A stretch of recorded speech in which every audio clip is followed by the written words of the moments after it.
British east India কোম্পানির বিরুদ্ধে গর্জে উঠেছে।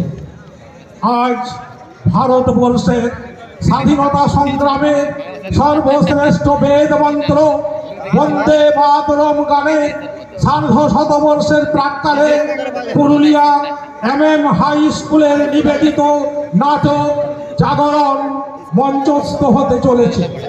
মূল কাহিনী সাহিত্য সম্রাট বঙ্কিমচন্দ্র চট্টোপাধ্যায়ের আনন্দমঠ উপন্যাসের কাহিনী অবলম্বনে এই নাটক রচনা করেছেন বিদ্যালয়ের সহশিক্ষক মাননীয় শ্রী মনসারাম চট্টোপাধ্যায় মহাশয়।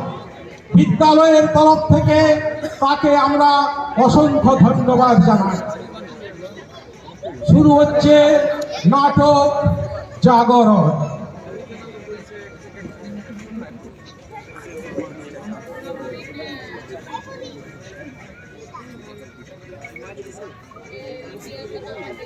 জনশূন্য জমিদার বাড়ি, চারিদিকে মৃতপ্রায় মানুষের হাহাকার, দুর্ভিক্ষ গ্রাস করেছে গ্রামের পর গ্রাম। আমাদের পদচিহ্ন গ্রামও সেই দুর্ভিক্ষের কবলে।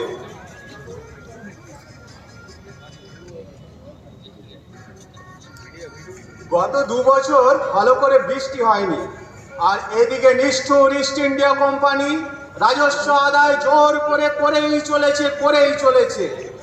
আর রয়েছে এক অপদার্থ নবাব, মানুষের ভালো মন্দ সুখ দুঃখ নিয়ে তার কোনো মাথা ব্যথাই নেই। মানুষের জমানো খাদ্যশস্য নিঃশেষ, অর্ধাহারে অনাহারে খিদের জ্বালায় মানুষ মৃত্যুর কোলে ঢলে পড়েছে।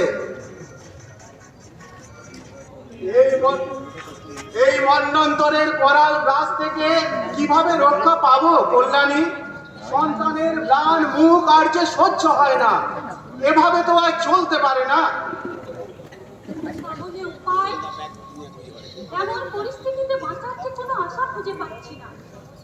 আমি সর্বস্ব দিয়ে মেয়েকে আগলে রাখবো, তুমি শহরে চলে যাও। এটা ছাড়া তো আমাদের আর কোনো উপায় নেই। যদি শহরে যেতেই হয় তবে তোমরাও আমার সাথে যাবে। তোমাদের ছাড়া আমি যে বড় অসহায়, বড় একা। শহরে গেলে কি কিছু উপকার হবে? এই সমস্যার কি কোনো সমাধান মিলবে? জানি না। যে শহর এতদিন কোলাহলময় ছিল, আজ যেন সেটা এক মৃত শ্মশানপুরী। মৃত মানুষের ভিড়ে চোর ডাকাত লুটেরাদের রাজত্ব। তবু কিছু তো করার নেই, আমাদের তো যেতেই হবে। যাই হোক, সব কলকাতা বা মুর্শিদাবাদে গেলে যদি প্রাণ রক্ষা হয়, তাহলে আমাদের এই ঘর বাড়ি ধন সম্পত্তি ছেড়ে চলে যাওয়াই মঙ্গল।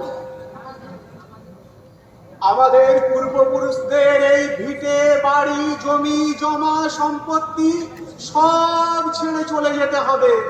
কি হবে বলো তো কল্যাণী? সব তো ডাকাতেরা লুটপাট করে নেবে, ধ্বংস করে দেবে আমাদের এতদিনের পরিশ্রমের ফসল, আমাদের এই স্বপ্নের প্রাসাদ। আমাদের সেই শক্তি সাহস কিছুই তো আর অবশিষ্ট নেই। বাধা দেওয়ার মতো লোক বলে তো নেই। প্রাণী না বাঁচলে এই সম্পত্তি তো নিরর্থক। চলো আমরা বেরিয়ে পড়ি। তুমি কি হেঁটে যেতে পারবে?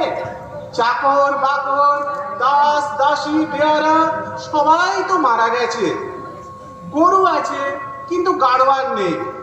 ঘোড়া সালে এখনো কিছু ঘোড়া আছে, কিন্তু ঘোড়া চালাবার মতো ঘোড়সওয়ার নেই। তোমার তো অভ্যেস নেই, অনেক দূরের পথ, ক্লান্ত হয়ে পড়বে তো। তুমি চিন্তা করো, আমি ঠিক পারবো।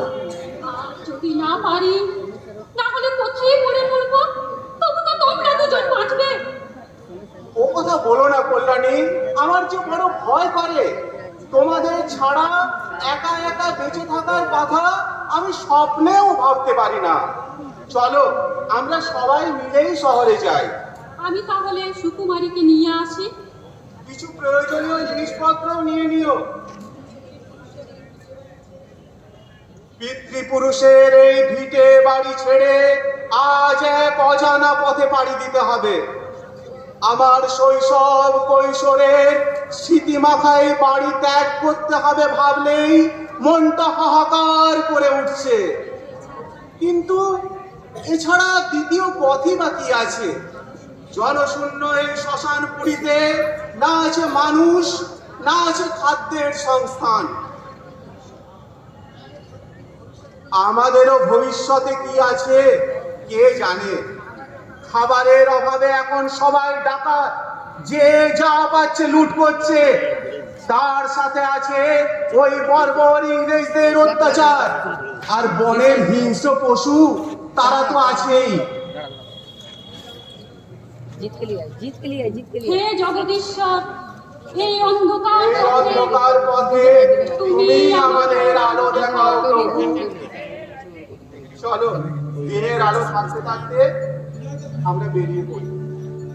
कमल ए कमल विश्वजीत এদিকে कमल कमल कटा कमल के लिए